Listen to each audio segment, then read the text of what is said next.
Hello everyone, I'm Sonal Jindal, a businesswoman from the global fashion industry, and I'm working towards women empowerment and gender inequality. I believe that behind every successful woman is a tribe of other successful women who have her back. Today at this session, we have a tribe of successful women. Before going ahead, I would like to thank you, Mr. Anurag Batra, Team Business World, Mr. Rajiv Mathur, Team Outstanding Security Performance Awards, for giving me privilege to moderate this panel. I would request my panelists to give a brief introduction about what they do. I would like to start the panel with Rupal ji. So, can we have a brief introduction? Thank you, Sonal. Thank you so much, and greetings to all my co-panelists. As I've been already introduced, so I'm heading Quest Corp. It's a listed business, largest private employer in India, and I head the division of facility management, which encompasses all the business, all the service verticals, right from security to facility management. So we white label and provide a customized solution to the clients, which spreads in all length and breadth from security to facility. Coming my background, I am basically a lawyer by profession. I did my company secretary. I am a commerce graduate, and thereafter, when my transition came towards security, of course, I took a training from IFPO, so I'm a certified trainer from US. So that sums me up as far as my academic profile is concerned. My transition, I started as a lawyer. I moved to a company secretarial role. And I think the major shift that happened from a support function to a P&L over half a decade was in G4S, which is again the largest private security company in the world. And where I moved from a lawyer to a regional managing director position, commanding Indian subcontinent. So by the time I left in 2011, it was at 130,000 people. Wow. Thereafter, in OCS, brought OCS into India, another British facility management company. Before joining Quest, I was the group president of MISA, another third largest security player in India. So this is what I am at the moment. Thank you, Rupalji. Lieutenant Colonel Himani, can we know something about you? Yeah, a very good evening to all of you, and thanks a ton, Mr. Rajiv Mathur and Sonal and all my co-panelists for giving me this opportunity. And in fact, the topic is very, very intriguing, and this is one question I keep hearing many at times because of the profession I am in. So I'm Lieutenant Colonel Himani Thaplian. I've served Indian Army for 14 years, and 2018 I took the voluntary retirement and joined the Vedanta group. I'm heading security function for one of our aluminium business, and presently located at Orissa. So this is all about me, Sonal, and I have the privilege of being the first lady officer of this Vedanta group, and even in my regiment also, I was the first one. So I carry these two tags very, very close to my heart. Thank you so much. Congratulations, Himani. We are so proud of you. Monica from Norway, can we know something about you? Hi, everyone. Thank you so much for inviting me. I wanted to say hi to everybody in the panel, and hello to India. So I'm live from Norway right now. Just a bit about myself. I've worked in now cybersecurity and risk management for almost 13, 14 years.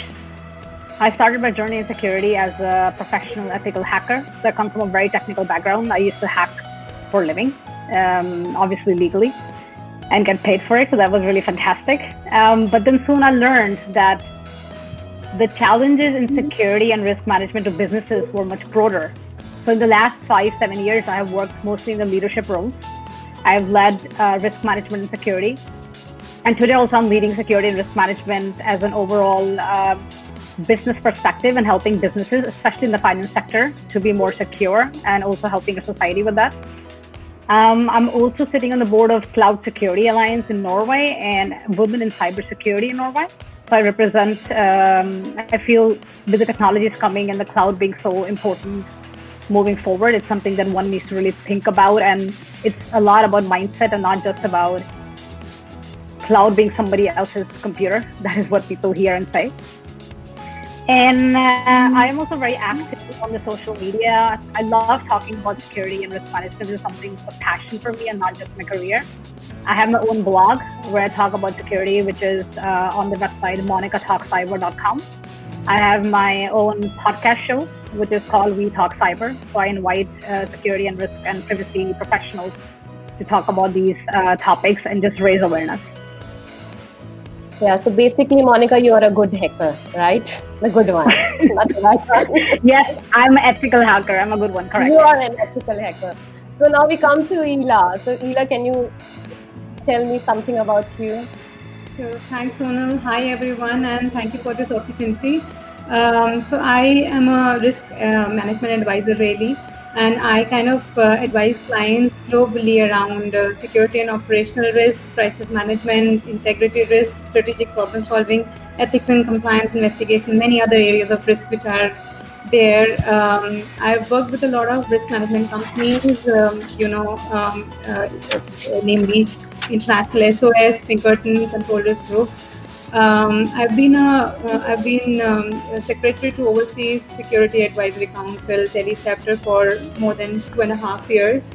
I was also vice chair FSCI Women Security for some time, and I've been trained in a number of risk management arenas around first aid, around active shooter, kidnap and ransom, crisis readiness and response, and soft skills and many other aspects of it. So yeah, that's about me. Wow, great portfolio. Great, Ela.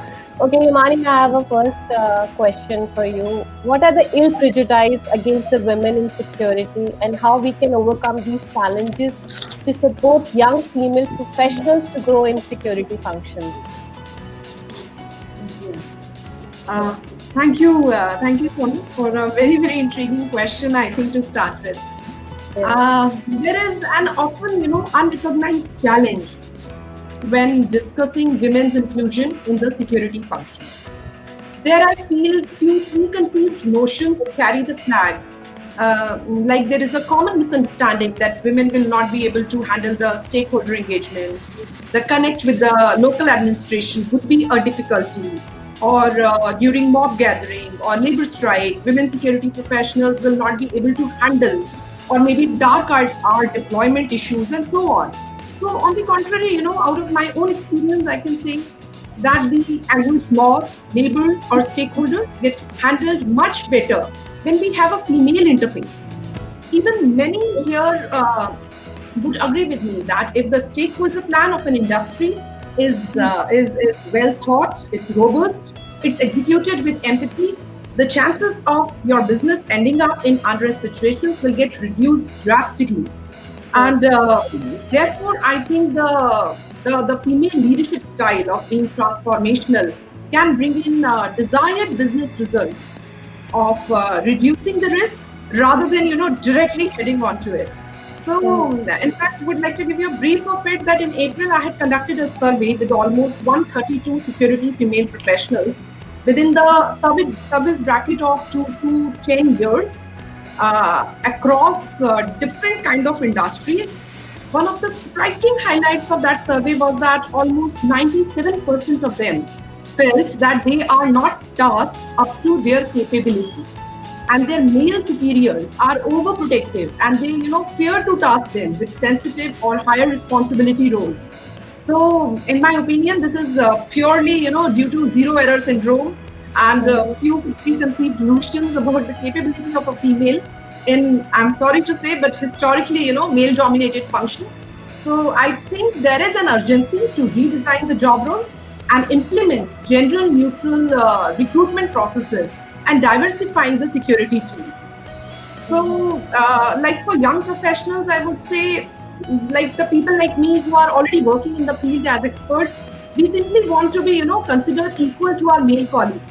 We really don't want to be seen as token females who are only asked to fulfill an organizational commitment to a gender inclusion policy. So, we are not gender experts. We are simply seeking equal access, acknowledgement, and bashing also as experts in our chosen field. I think the requirement is very, very simple and straight. So the course of my in my 16 years of professional journey, although I feel and I have seen matters have evolved a lot with women increasingly taking up positions of power and responsibility. However, the grip of men on the power in the security environment remains strong. So this can make it a bit difficult for young female professionals to be equals when engaging in the security space.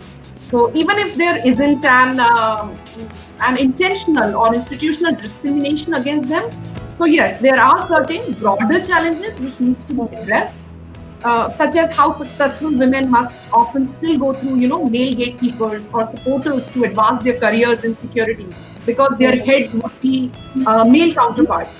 So I strongly feel that God helps the brave, and there is no second thought that you need to work harder on your competency and skill set to create a niche for yourself. But at the same time, it's very, very important for security leaders to identify and understand that what kind of skill set women professionals can bring in to the security domain. And we start leveraging that particular niche quality. It will not only help us to achieve an inclusive environment, but will also ensure that right mix of people are there to handle your security cover efficiently, and more so when your gender diversity ratio is increasing, in other departments also. So it's almost inevitable. You just can't do without them. So it's better to have that gender inclusive environment. So this is my take on it. So women are brave hearts, right? That's the inclusion we are looking for. Monica, I want to ask you, when we are talking of inclusion, that what are the biggest challenges in terms of diversity and inclusion, and what can we do to have a better diversity and inclusion? Right. Before we even start about talking on what the challenges are in terms of diversity and inclusion, I think it's very important to understand and know why it is important and what are we actually talking about. Because the term diversity and inclusion gets thrown out very often today, more often than not, for wrong reasons. People don't really understand fully, even though we've been talking about this now for some time. Few people really understand why we are doing this and what it is actually about. So let's talk about that, and I'll come to the challenges after I've described what and why of it. Let's get something straight, right? Diversity and inclusion is not about women getting prioritized over men just because they're women. It's not about that. It's not about prioritizing and giving better opportunities to women, even if they're less qualified, over more qualified men just because they're women. It's not about that. A lot of people misunderstand that we are doing this for the purposes of, should women now get promoted even if they're not qualified? Shouldn't they be promoted because they're qualified? Shouldn't they be included and have better opportunities based on the skills? Absolutely. So it's not about these things. What it is actually about, it's basically about not taking away opportunities from women because they're women. It's about not expecting women to have to prove themselves harder, to have to do more in terms of an equally qualified man just because they're a woman. It is, at the end of the day, about two things. It's about equality in opportunities that women get and equality in representation that we have in our society, at workplace, at home, wherever we go. It's about these two things. Equality of opportunities from the very beginning. Equality of opportunities of how women are given education, how they are provided opportunities in terms of work life, how they're provided opportunities in terms of not seeing that as a disadvantage of, say, for example, women wanting to pursue dreams or having these biases in the place. When I talk about representation, we have to also understand why is representation important. People go like, yeah, but why is it so important to have equality in representation in the first place? The reason for that is different genders, different ethnicities, different race, these kind of things bring different ideas, different thoughts, and different understandings that you might be missing. You cannot be inclusive if you're not well represented. I'll give you an example. Now, when I work in my career, I work with a lot of fantastic women. I have great women in my company. I have great women in obviously in my group with women in cybersecurity in Norway, internationally. But majority of my career, in the beginning at least, was spent as being the only women in the room, being the only women in the boardroom, being the only woman in a meeting, being the only woman in the cafeteria, being the only woman in a lot of different places. What happened because of that? Because of that underrepresentation, obviously I needed to, and many women face this. They need to change and adapt themselves so much that they need to find out constant different ways of fitting in. And don't get me wrong, adaptation and adjusting obviously can be a good thing as well. There's nothing wrong with it. I've lived in many countries. I've adapted. I speak 5 languages. I obviously respect different cultures, and I believe that is important. But when you have to adapt and adjust constantly to fit into an environment where the rules are not even set by you, rules are set by somebody else, where they don't understand what it actually is about, it's exhausting. And it's, to be very honest, not really fair. Yeah. And that's really the reason why representation is important. And then you come out to the point of, okay, what can we really do to actually help women, the challenges that they face? So I think one of the biggest challenges, to answer your question, one of the biggest challenges that they face is the biases that are already pre-existing in the society or from men in terms of what they can do, how they can speak, how they should speak, act, behave, and think accordingly, according to certain rules that are already rigged, according to certain rules where women were not asked what accordingly actually means. So what we can do about it? The change can happen in 2 forms, in 2 ways, externally and internally. Externally is outside, right? It's workplace, it's society, it's family, it's these different external factors. For a workplace, it's important for them to know this is not about fulfilling some kind of quota to start a diversity and inclusion program in a company. That's not what this is about. You should have the right reasons for why you're doing it. Why would a workplace want representation? As I mentioned, to be able to have better ideas, voice, inclusiveness. A study and a report that came out from McKinsey showed there were facts and figures that really showed that productivity and financial sales and financial results of a company increase with gender and ethnic diversity, with inclusiveness. So you want, as an employer, what you really want is you want to build an environment that is inclusive, that's more productive, that's happier, and that's healthier. And that's, at the end of the day, more productive for yourself as well, and better results. Thanks. When you're in the, just to sum up, when you're in the family, everybody should ask, if your partner is underrepresented or minority, you have to really ask them, what am I doing for them to help them and support them? And ultimately, to have a sustainable change. What we're doing with all this is ultimately wanting to have a world that is inclusive by default. It starts at an early age. Start with kids, start with the youth, let them understand, talk about gender equality and inclusiveness. Only then it will be sustainable, and we will actually come to a world that will be inclusive by default. I think I agree with you, Monica, that it's time to make new rules and new values, right? And from what to why, now we are going to Ila. Ila, I want to ask you, do you have a case of gender diversity or women inequality, and any recommendations to improve the existing disparity, according to you? Thanks, Sonal, for the question. And I would like to start with some statistics here. So if we talk about cybersecurity, there are around 20% women that represent cybersecurity right now. There is an expected gap that is going to be there of unfulfilled jobs by 2022 of around 1.8 million. So there's a real push for women to be a part of the domain, so to say. But what is really alarming is the statistics in terms of disparity which are there in security. So if you look at the statistics, men are 4 times more likely to hold executive roles as compared to women. And men are 9 times more likely to have managerial roles compared to women. And if you look at the pay, there's again a disparity of 6%. If you look at the discriminatory treatment, then women suffer like 230% more than men. So that actually brings us to our first challenge for women, which is lack of equal opportunity. So to combat that, the companies must look at their hiring and promotion processes. Really, if you look at the data on the JDs, you'll find that it's predominantly male gendered language that it speaks. So to curtail that disparity, the organizations need to have more inclusive JDs. They need to have kind of existing interviews, vetting approaches need to change, and then the whole culture of the organizations need to be much more inclusive.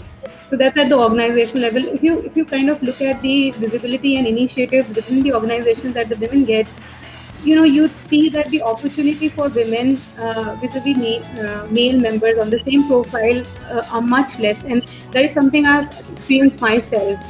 Another key issue that I've seen in the industry is that it's a very close knit fraternity, so to say. So the problem that occurs is that it leads to frequent recommendations, recommendation for people in the circle, so to say.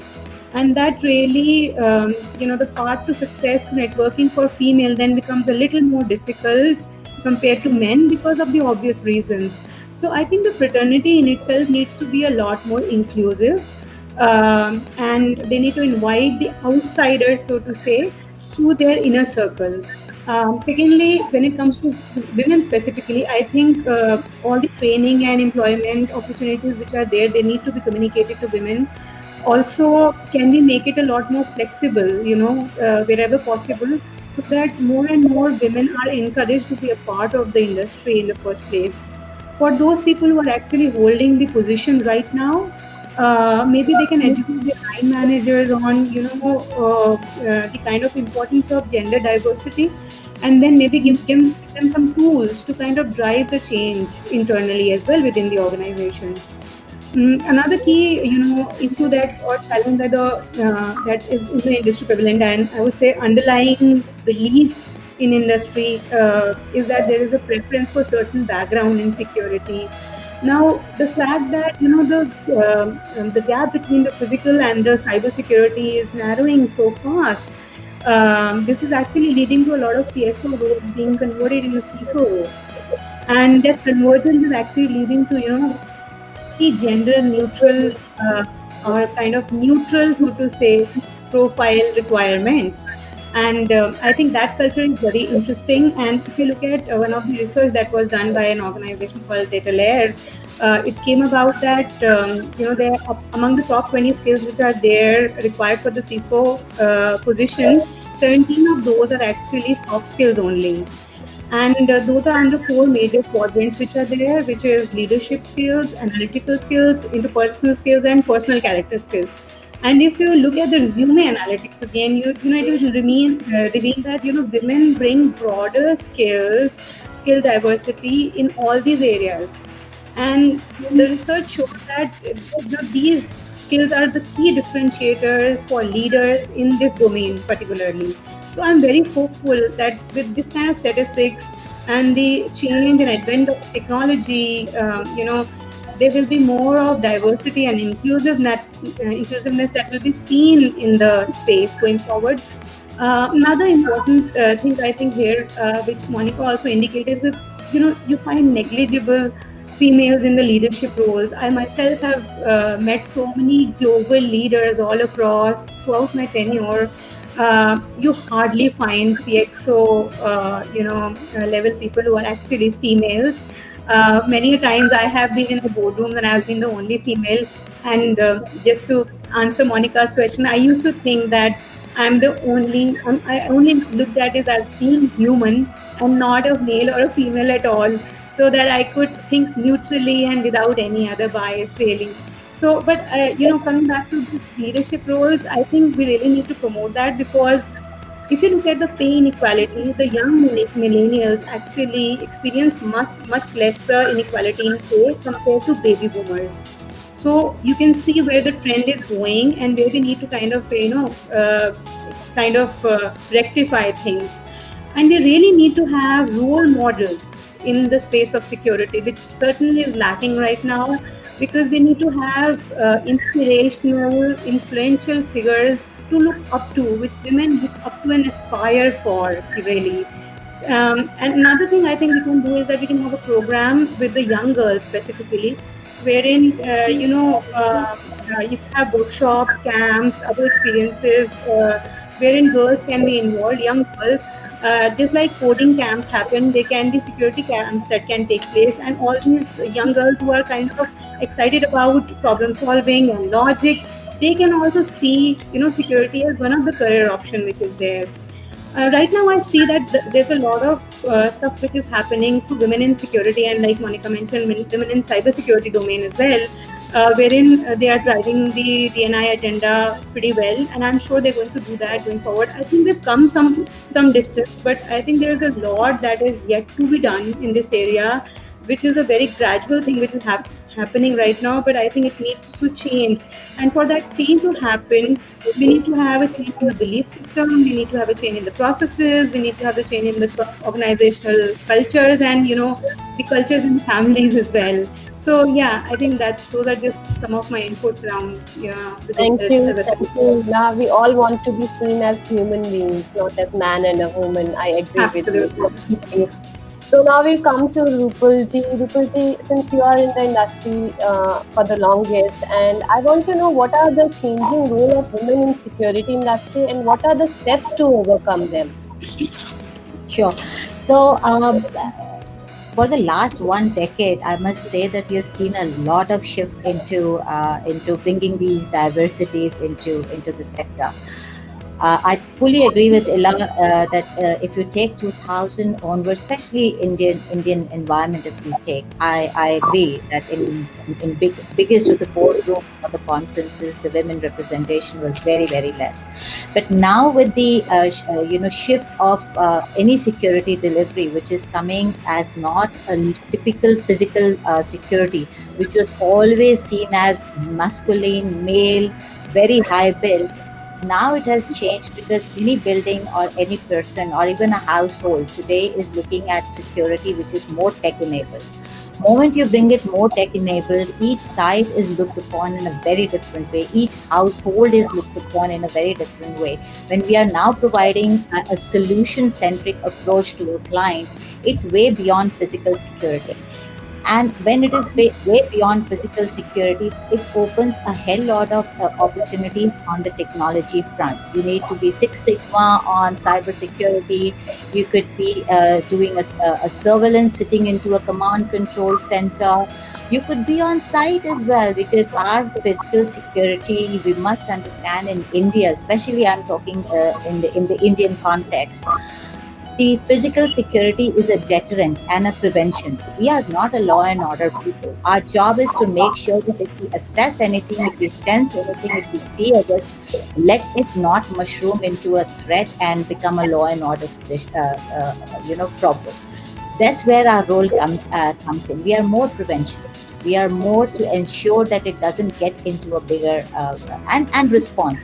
And response has to be not only our response as security companies, but we collaborate with local police and a lot of other ambulances. I mean, depending upon what the site requirement is. So in that case, there is a shift now. When the shift happens from highly physically delivered security solution to a technology oriented, it offers a lot of different skill sets.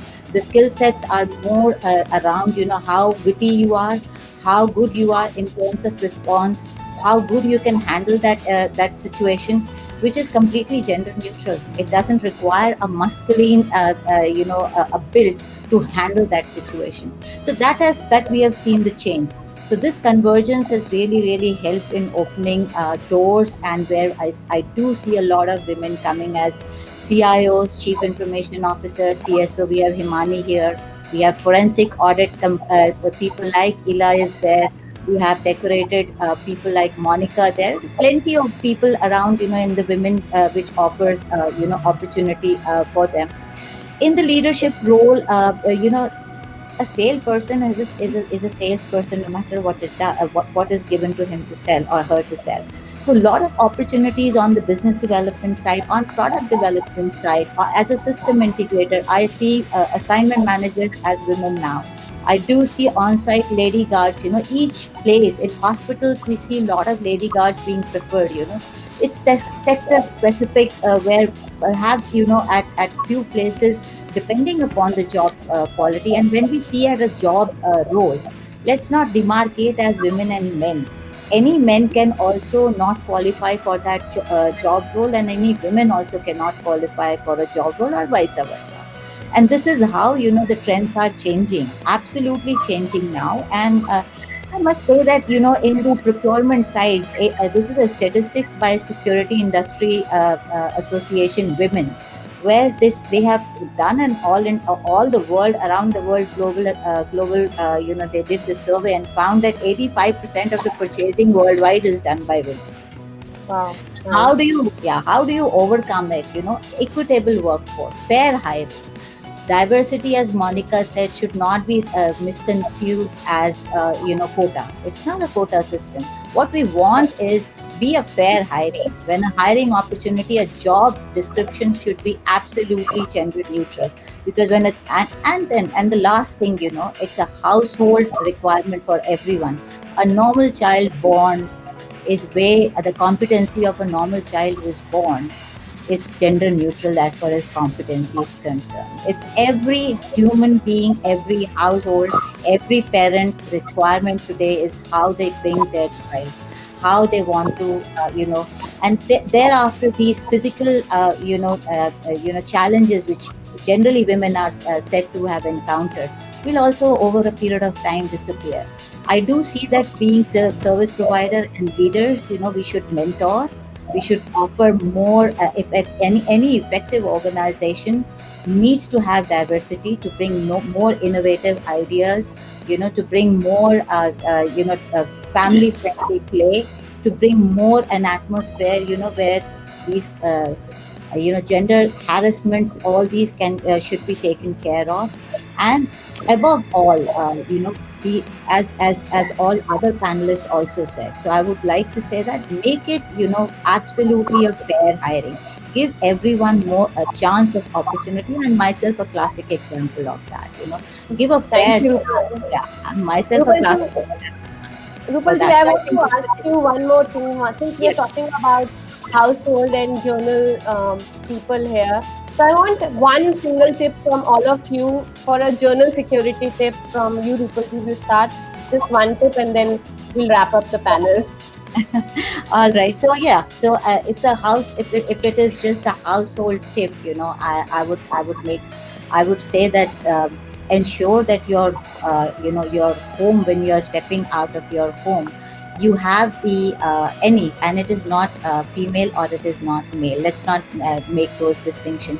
You should have all the necessary emergency numbers loaded. You should be always on an app which connects you to to any of the and there are plenty of apps available around, that connects you, that in case of any emergency, you get a response as early as possible, be it from the enforcement or be it from your family. Great. So that is something I would go to. Thank you. So, Himani, what is the personal security habit you want to highlight? Very simple. The one which is actually gender neutral. I would say, be aware of your habits, your surroundings, potential attackers. Once you are aware of your surroundings, I think things will be sorted. You will be, prepared at least to fight back. Yeah. Ela, how about you? What tip you want to give? Yeah, I'd like to give one of the tips that we usually kind of give in the women's security training, because since it's a women's security program, so I feel a little biased. So it's about, when you're entering the lift, you should be the last one to enter the lift, so that you're the first one standing. If you have to, come out of the lift, there's an unprecedented situation. You're not stuck at the back, and you can quickly come out. So that's a very simple tip, but everyday things. Thank you. That's going to be very helpful for me. Thank you, Ela. Okay, Monica, since we are in a digital era, what security tip you want to give to people who are using the computer and webinars and everything digital? One single word: mindset. Consider every email that's coming to you as a potential phishing email. Consider every link that you get as a potential malware. Have that mindset on at home, at work, everywhere. The world is so intertwined today, you cannot separate your work from your private lives anymore. This level of security and mindset is as important in everyday life as ever, and will be more important after COVID as well. Perfect. Thank you, Monica. And here we conclude our panel. Thank you very much, ladies, and thank you.